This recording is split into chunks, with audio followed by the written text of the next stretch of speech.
Yes, ndagusuhuje wowe ukurikira Rwema Solutions.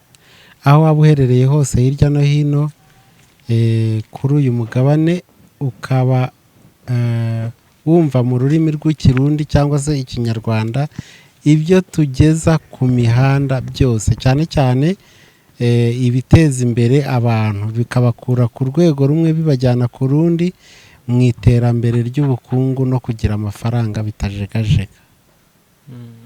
Uyu munsi twagarutse na topic ngo bigenda bite igihe ibintu byanze. Bigenda bite igihe ibintu byanze?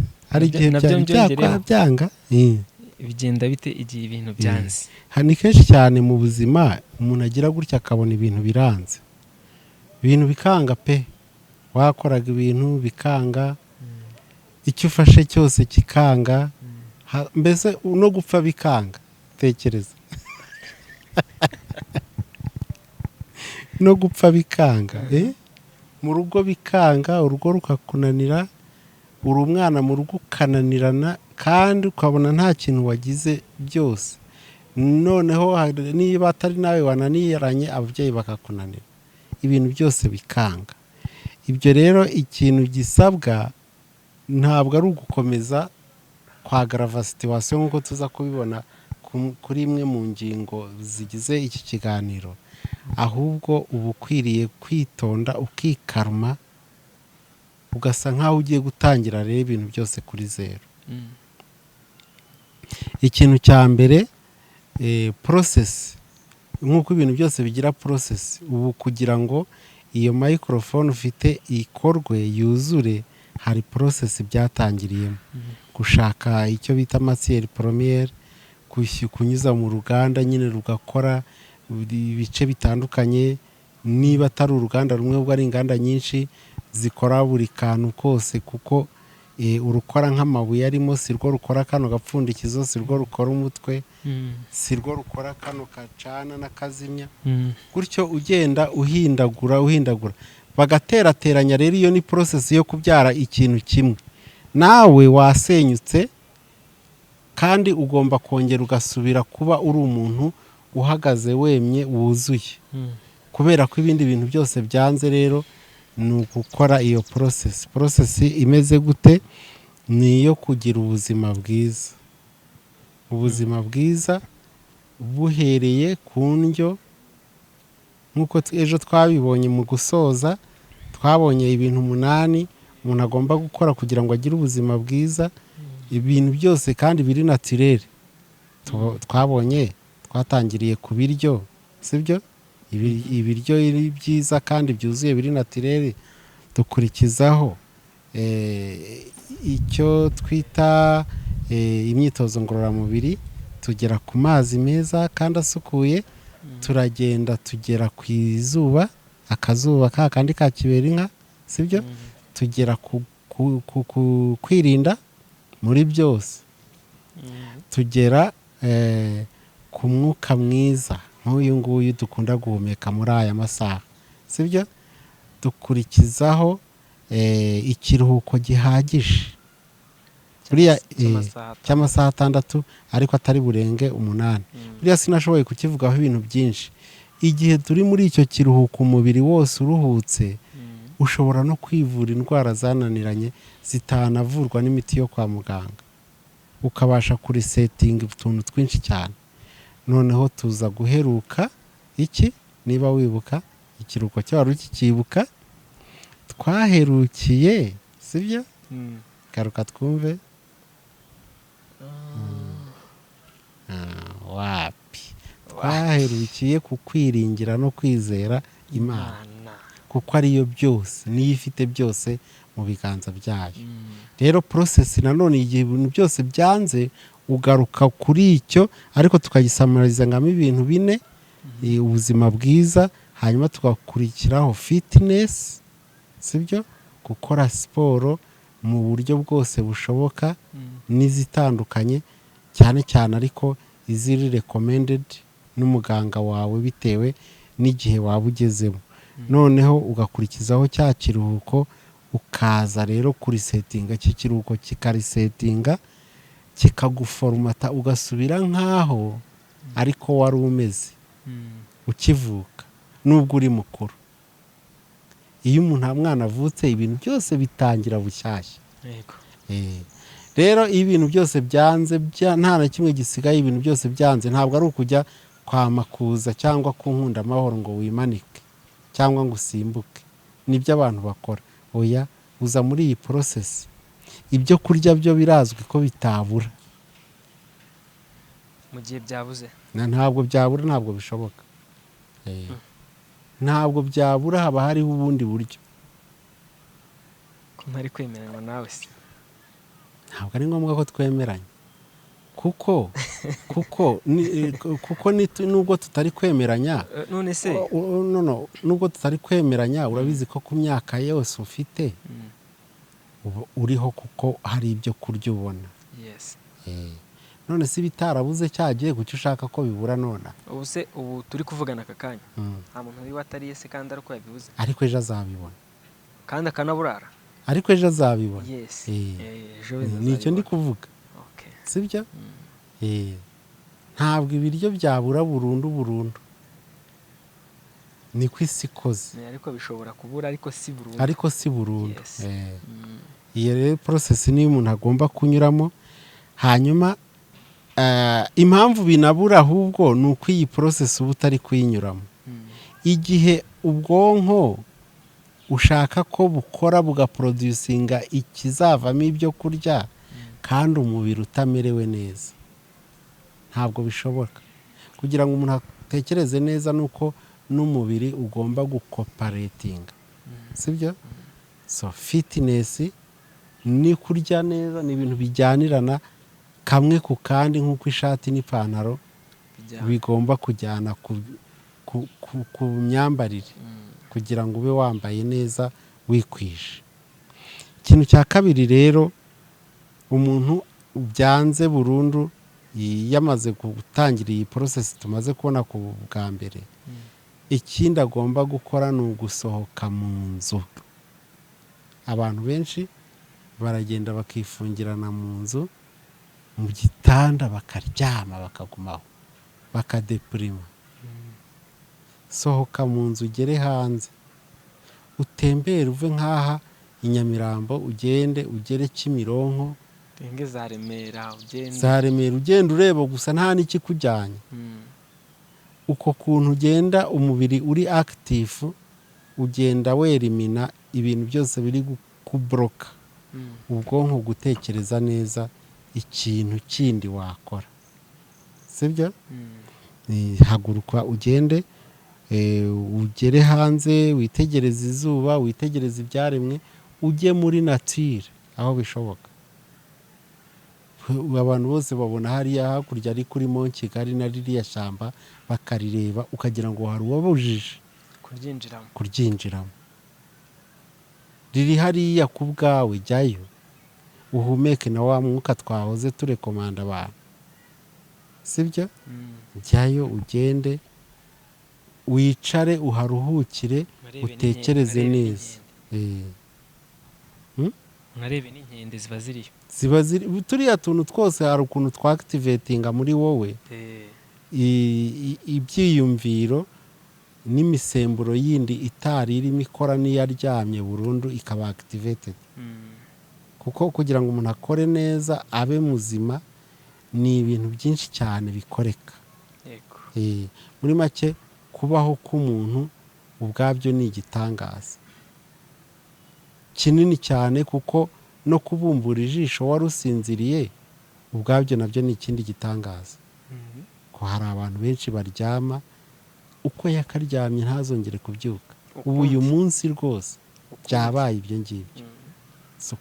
Kuba wari uryamye rero ukabumbura amaso ngo burakeye, ubwabyo ni igitangaza. Hari ibintu rero byinshi byakoretse mind yawe itabigizemo uruhare kugira ngo amaso afunguke. Noneho ibyo ntibihagije, hari n'ibyo rero ugomba guparticipatingamo. Nyuma yo kubumbura amaso, nyuma yo gukanguka, va mu nzu, byuka, va mu cyumba, usohoke ujye hanze, kuko n'ubundi byanze. Kuki ugomba kuryama? Byuka ujye gukora ibituma ibindi bintu ushobora gukora biboneka. Tugeze ku kintu cya gatatu, abantu bakomeza gucukura mu bibazo byabagejeje n'ubundi muri situwasiyo barimo. Niba ari ubusinzi agakomeza anywa cyane izo atari bwishyure, noneho kwa kundi tuvuze ngo gusohoka ukajya hanze, asohoka ajya mu kabari, nta mafaranga afite, ka kabari karamukopye ati mukomeze mu mpe n'izindi, n'ubundi agakomeza ikibazo akakigira kinini.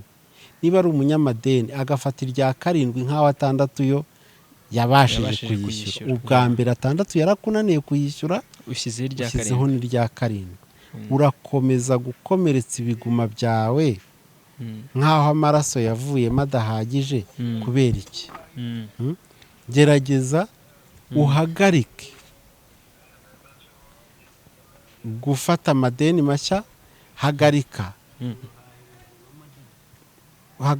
ibikorwa birimo ubusinzi, sibyo, n'imico mibi y'ubwomanzi n'ubusambanyi n'ibindi bintu byose bikujyana mu ngeso mbi, cyane cyane ariko ibyatumye wisanga muri situwasiyo urimo nonaha, yatumye ibintu byose byanga. Noneho niba udashobora, urugero, niba udashobora kwishyura landlord umwenda umubereyemo, kuki ugura itike y'indege, cyangwa se kuki ugura ikindi kintu mbese gifite agaciro karuta aya wa landlord wananiwe kwishyurira? Kuki utabanje ahubwo ngo umwishyure ibyo byihorere? Hano harasaba ubwenge na discipline yo kumenya guprioritizinga ibintu. Ni iki gifite priorite muri ibi bibazo bindi, kandi mfite nubwo byose byanze ari ibyo nshobora gukemura, ubuzima bugakomeza. Discipline yo kugira priority mu bintu, muri tasks ufite uwo munsi cyangwa muri icyo gihe, ni ngombwa cyane. Ibyo ugomba kubyitondera. Hanyuma icya 5, ugomba gushyiraho icyo twakwita rutine ya buri munsi. Abantu benshi bagenda bakagwa ahantu badashobora kwivana, ibintu byose bikanga, akenshi nta rutine ya buri munsi baba bafite. Nkwibariza akabazo, umuntu akubajije ngo rutine yawe y'umunsi ibimeze ite? Kugeza ubu none aha turi hano, ndabyuka, ndakanguka, ngasenga, nkabyuka, ngakora workout. Iyo hari akazi mpita nitegura kuza mu kazi. Iyo nta kazi mpita nshaka ko umunsi ukurikiyeho. Ibi byose iyo bidashoboka mpita ndyama, nkaza gutegereza nkarya saa sita, ku mugoroba nkaza kujya muri siporo yo hanze, nkagaruka mu rugo, nkanyuza amaso ku bitangazamakuru bitandukanye byandika ibyo kuri YouTube, nkareba na televiziyo zisanzwe zo kuri mainstream, nkaryama. Rero uzapudetinga iyo rutine mu kuntu hari kuburamo nko kurya. Urumva kurya ahantu biri ngo saa sita man cyangwa nijoro. Saa sita kabisa. None se wari ukeneye kwirwa umunsi wose ukora ibyo byose wari mumbwira, inage uri gukoresha, imbaraga uri kubikoresha ziri kuva kuko hari akantu natamiye, zigomba kuva mu biryo.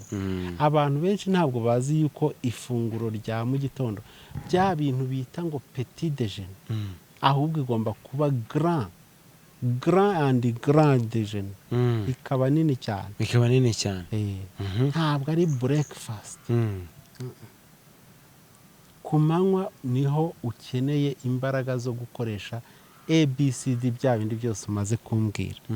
None rero abantu benshi ntabwo bava mu rugo ahubwo bashonje. Urumva umusaruro uri buwuhe? Bajya bavuga ngo mu gitondo cya kare ugomba kurya nk'umwami, noneho saa sita ukarya nk'umwamikazi, nimugoroba ukarya nk'umugaragu, byaba na ngombwa ukabireka ubundi urarya ibyo ngibyo ugiye kurwana iyihe ntambara, ugiye gukora iki ko ugiye kuryama. Yabaye byashobokaga nijoro tukaryama igifu kirimo ubusa, kuko n'ubundi n'inama abo bidashoboka barakubwira ngo umare byibura amasaha 2, ariko abandi bamara kurya agahita aryama direct. Umubiri ukarara urwana rero n'ibyo biryo. Ibiryo bifite umumaro ni ibya mu gitondo, kuko ubyutse ugiye kujya ku kazi, ugiye gukora n'izo workout zose urimo uvuga, ni ngombwa ko uzikora wariye. Imbaraga uri bukoreshe ziravaye. Nuko nguko wapudeting, ndongeramo kurya, wongeremo kurya, hanyuma wameriyore kandi na bya bikorwa bitewe n'umusaruro bibyara. Nk'ibyo bintu byo kuryama barimo we musaruro. Kuyo mbonye nta kazi gahari ngo ndaryama, kuryama manduye wapi. Bivanemo ujye uryama gusa, kuko igihe cyo kuryama kigeze. Impamvu urushye nayikubwiye, wakoresheje imbaraga udafite. Kumvikanye? Noneho rero tugiye ku ngingo yindi ikurikiraho, uburyo wabigenza mbese kugira ngo iyo rutine yawe igende neza, sibyo? Iyo rutine igomba kuba ivanamo ibintu byose byagutera gutekereza mu bwonko bwawe, byatera ubwonko bwawe gufata ibyemezo bitari ngombwa. Umuntu utariye ibyemezo byose yabifata. Uwariye rero muri ya rutine nakubwiye harimo kuba wariye ya ndyo yuzuye, ibyemezo byose ntabwo wafata ibidakenewe, ariko utariye buri kimwe cyose wagifata. Cyangwa ibyo wariye, none ibyo wagaburiye umubiri wawe harimo n'ubwonko, urugero niba harimo nk'itabi n'ibindi biyobyabwenge, ni nayo mpamvu byitwa gutyo, decision uri buze gufata nawe urumva ko ziri bumere. Hari umwana wo muri karitsiye kera yo nakuriyemo, nyina yahoraga amutuma kumugurira itabi, akagenda akarizana, yamara kunywa ati iri rirabishye, ubundi ati noneho wanzaniye itabi riryoshye, gutyo gutyo. noneho umwana aza kumenyera, aravuga ati ariko ibi bintu urambwira ngo biraryoshye, ubundi ngo birabishye, tenga nze nanjye nkwereke. Aramucunga, ashyiramo, afata ikibiriti, aranywa, aratumura. Inzira imutahana yahise iva ku butaka ireba mu kirere. Urumva? Noneho decision atangira kugenda yurira agana mu kirere. Icyo byabyaye nuko yaguye munsi y'umukingo. Mu kumushakisha baza kumubona byatinze cyane, ahiritira munsi y'umukingo. Bamukubise ishyamba ryose rimucikiraho, birumvikana. Ariko urumva umuntu nyine bitewe n'icyo yariye, nicyo kimutera ibyemezo decision ari buze gufata. Ni ngombwa rero kwestablishinga discipline ituma ibyemezo uza gufata, ubwonko bwawe butaza gufata ibyemezo bitari byo bitewe kandi n'icyo wabugaburiye. Bugomba kubererwa neza, hanyuma ibi byemezo buza gufata bikaba bimwe mu bigufasha mu kwestablishinga urugendo rushyashya, kandi rukora ibihwanye n'ibyo wisezeranije wowe ubwawe. Icya kabiri, ugomba gushyiramo ubuhanga n'ubumenyi, kuko ni ngombwa rwose. Iyi si irushaho kutubera mbi iyo nta buhanga n'ubumenyi bwo kugenda muri situation nyinshi zivuka ari nshyashya tutigeze tunabona. N'izisanzwe rero nabwo kuzinyuramo n'ikibazo wari ufite, nabyo bigasaba iki? Ubwo bumenyi. Uzarebe nk'imodoka tugendamo, uko umwaka urushaho gushira n'urutaha zirushaho guhinduka. Amatara, uriya uzareba amatara ayobora imodoka ariya bita feruje cyangwa traffic lights. Nse ariya niyo wasanze Kigali uhagera man. za mbere yaguhagarikiraga nk'aha ugahita uhagarara iri imbere yawe. None ubu ngubu ibiri muri metero nk'umunani kugeza ku 10 ugahagarara nk'aha. Udakoresheje rero mind wajya uhagarara nk'uko byahoze mbere. Hanyuma kandi harimo n'udukamera duhita dufotora. Njya mbona abantu bafotora bakabyishimira cyane bakumva ni ibintu byiza. Ukibaza uyu muntu yageze i Kigali ryari? Ntazi yuko uko ifoto ye ni 25. Noneho hari ahantu hariya hagana Gikondo kwa Mironko. Mvuye Kanzayire ugakomeza imbere gatoya biriya bitara bimwe umuhanda ukatujya Gikondo undi ukomeza. Hariya gifotora cyandika 50. Kuko hari imirongo y'abanyamaguru ngo ubwo nayo uba wababangamiye mbere yuko kigufotora ku ikosa rindi. Either nuko uviyoye na feruje cyangwa wagiye mu cyerekezo kitari cyo. Ubwo ni 50 utawe yafite. None hari umuntu hanyura yishimye cyane ko bimufotoye ngo kabiri. Ati ariko bazampa amafoto ryari? Bazampa amafoto ryari? Akumva nyiri ikinyabiziga niba atari icyo ari kumuhamagara nkumva ngo bakwandikiye. Hehe nakoze iki? Nakoze iki umunsi ko nta shyira mu bwenge mu byemezo uri gufata. Bujyanye n'ibyo uri gukora naho uri kubikorera n'igihe bigezemo bikorwamo ni ingenzi cyane. Hanyuma ukagira na discipline izafasha rero gukora ibyo bintu byose. Kuko ntibyakwikora nta nubwo byakora umuntu w'indiscipline utagira gahunda muri we. Sibyo? Ikindi kintu tugiyeho ariko mbere yuko tujya ku yindi ngingo ni ukukwibutsa cyane ko muri izi discipline zose uri gufata naho twahereye. Sibyo? Umunsi ugendekera neza umuntu mbere ya 7 z'amanywa. Umunsi ugendekera neza umuntu umubera muhire mbere ya 7 z'amanywa.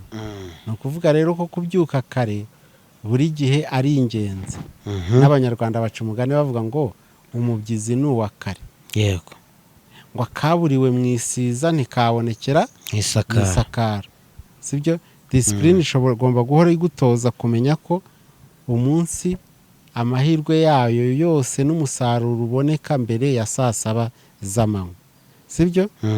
Hanyuma ugomba kugaburira ubwonko rero kugira ngo bushobore kwakira discipline yose ubuha ngo bubashe kubahiriza ya rutine yawe ya buri munsi. Bibaye byiza ntihinduke. Ishobora guhinduka kuko ari ku wa gatanu n'urugero. Cyangwa kuko ari ku cyumweru. Ariko iyo ku wa gatatu no ku wa kabiri no ku wa mbere zigakunda gusa kuko ni iminsi y'akazi. Yego. Indi ngingo rero ya 6 ugomba kujya ugenda ukahura n'inshuti zawe. Inshuti nyanshuti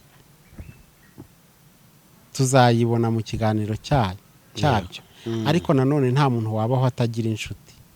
Mu bihe bigoye cyane umuntu akenera inshuti cyane cyane nk'iki gihe ibintu byose byanze. Ugomba kugira inshuti ubibwira kugira ngo igufashe kuruhuka, gutura uwo mutwaro no kugira ngo utagira za depression n'izindi ndwara z'imitekerereze. Hanyuma iyi nshuti ishobora no kukugira inama, ishobora no kuguha umusada, support, kugira ngo uve muri iyo situation umaze kugeramo. Hanyuma ukwiriye kugira indi step nziza y'ingenzi yo kwisura wowe ubwawe, ukihererana nawe wenyine, ukiganiriza ku mpamvu zose zatumye ugwa muri icyo cyobo. Ni gute nisanze aha hantu? Impamvu zose zatumye uhisanga ukazandika ukaziganiraho nawe ubwawe, ukazitondeka uhereye kuyo iyakubayeho inshuro zirenze 2 cyangwa kugera kuri 3 no kurenga. Ukagarukira kuyikubayeho rimwe. izo mpamvu zose izibaye kenshi uti stop, ugasezerana nawe ko bitazongera kuba, kuko uruhare runini kenshi ruba ari urwawe. Ukiganiriza rwose bihagije izo mpamvu, ukaze explora zose, ukisezeranya yuko bitazongera ibyo bintu, ndetse n'iyi ngiyi byabaye rimwe nayo ugaharanira ko bitazongera. Kuko abantu benshi bagwa mu kosa inshuro nyinshi, gusa iyo bibaye inshuro ya mbere ni ibisanzwe, umuntu arakosa. Inshuro ya kabiri bishobora guhurirana, ariko inshuro ya gatatu ni ububwa mu bundi rwose. Ntabwo umuntu yagombye kugirirwa nabi n'ikintu kimwe inshuro zirenze 3 cyangwa zihwanye n'3. Hanyuma muri uko kwisura ugomba no kugira ubundi butwari bwo kureka ibyahise ntibiguherane. Abantu benshi baheranwa n'amateka y'ibyahise, baheranwa n'agahinda k'ibyo babayemo, ari ibyabaturutseho, ari ibyo byavuye kuri nature, ari n'ibyavuye ku bandi bantu. Ntabwo bikwiriye kuguherana. Amakosa yose wabayemo n'ibyo wakoze byose nabyo ubwabyo ntibikwiriye kuguherana, ahubwo wabivomamo imbaraga zigufasha gutera imbere ejo. Wabivomamo ubumenyi n'ubwitonzi buhagije bukubuza kubisubiramo igihe uhuye na situwasiyo yabigusubizamo. Noneho ugakomeza rero, ni ruto uko wigira imbere, usanga uhereye igihe wabitangiriye nyuma y'ukwezi kumwe bifata amezi 3, ugasanga ubuzima burongeye buragarutse kandi bukarushaho kuba neza, bwiza kurusha bwa bundi bwa mbere. Niyo partage y'uyu munsi nageneye gusangira na barerwe. Rero turasoreza kuri iyi ngingo ivuga kumenya kurekura ibyansize. Ahagusize ugomba kubanza kumva neza ibyakubayeho, ukamenya icyabiteye n'impamvu byabaye, urumva, ukagerageza gukuramo amasomo agufasha gukomeza kuruta ko byaguherana. Yego. Hanyuma ugomba muri byo kureba ibyo ushobora gukontorora, sibyo, ukabifata mu ntoki zawe. Ibyo utashobora guhindura ukemera kubana nabyo. Urugero, waracitse nk'akaboko, se niki wakora ngo kagaruke? Hari umuntu rero ushobora guhangayika, akaboko kanjye kandi tayari karagiye, nta n'uwateraho kandi ngo kajyeho. Ni byiza kwiga kubana n'icyo cyabaye, gupracticinga icyo bita kwiyakira, acceptance, sibyo, kwemera kwakira. Byaba ngombwa ugasaba imbaraga zigufasha kwakira no guhangana n'ibintu utashobora guhindura wowe ubwawe, ukemera kubana nabyo. Kuko iyo etape utarayigeraho ntabwo ubasha gukomeza kurwana n'icyo wibwira ko cyava mu nzira. Noneho ukirinda kandi ibyo twita expectations. Uhora wiringiye kanaka cyangwa ibintu runaka, ugahora wiringiye ko ibintu bizagenda uko wowe uri kubitekereza, kandi hari rya somo nyamubwira ngo ibintu kenshi bigenda uko utabipanze. Ugomba rwose kutarirahinga kuri expectations. Noneho ugafokesinga ku gihe urimo uyu munsi, ukanakibyaza umusaruro, kugira ngo ejo utazicuza ngo ejo iyo mbimenye, ejo iyo ngirane. Hanyuma ugashakisha support aho bishoboka, nk'uko twabibonye icya gihe ku ngingo ya 6, aho biba ngombwa rwose ko usohoka ukajya kureba inshuti zawe, kuko kubaho wenyine mu bibazo ari bibi cyane kurusha ko waba uri kumwe n'inshuti uyiganirira, uyiganyira iby'agahinda kawe. Ariko iyi nshuti kagomba kuba nyine inshuti nyakuri, kuko by'ubucuti bwo muri iyi minsi ni ikindi kibazo gikomeye twazakorera ikiganiro cyacyo ubwacyo. Yego. hanyuma ukiyitaho nk'uko twabitangiriyeho, ubundi ukiha igihe gihagije kugira ngo wongere ube muzima. Ibi ni byo bintu bigomba gukorwa igihe cyose umuntu yisanze muri situwasiyo aho ibintu byose byanga, ba bandi ubona bajya kwamakuza abandi bakurira ku nkundamahoro. Ni ibi ngibi baba bagomba gukora. Ibi byose tuganiriye muri iki kiganiro. Ndabakunda rero bare Rwema Solutions, mukomeze mutere agatebe twungurana ubwenge budufasha gutera imbere no guteza imbere abacu n'umuryango, n'aho dutuye tukahahindura hakaba hashya kurusha uko twahasanze. Niba muri bashya, turushimiye uburyo muri gukomeza gukanda kuri subscribe, mukomeze abakihagera bwa mbere, ndetse mwibuke gufungura iyo nzogera, muhitemo notification ku biganiro byose kugira ngo mujye muba ba mbere, aho kugira ngo ubigweho byikwituyeho ari YouTube bikuzaniye, ahubwo ujye ubona aka notification ngo Rwema ashyizeho ikiganiro, ubu wa mbere mu kukireba. Ndabakunda, mukande like, musharinge mu bashuti banyu n'abavandimwe kugira ngo twese ntawe usigaye dutere imbere icyarimwe. Mugire umugoroba mwiza, ndabakunda, kandi wanyaho bukeye namwe mubyuke kare rwose nk'uko tubibonye mu kanya, mujye gushakisha. Nta hejo, mugire umunsi mwiza.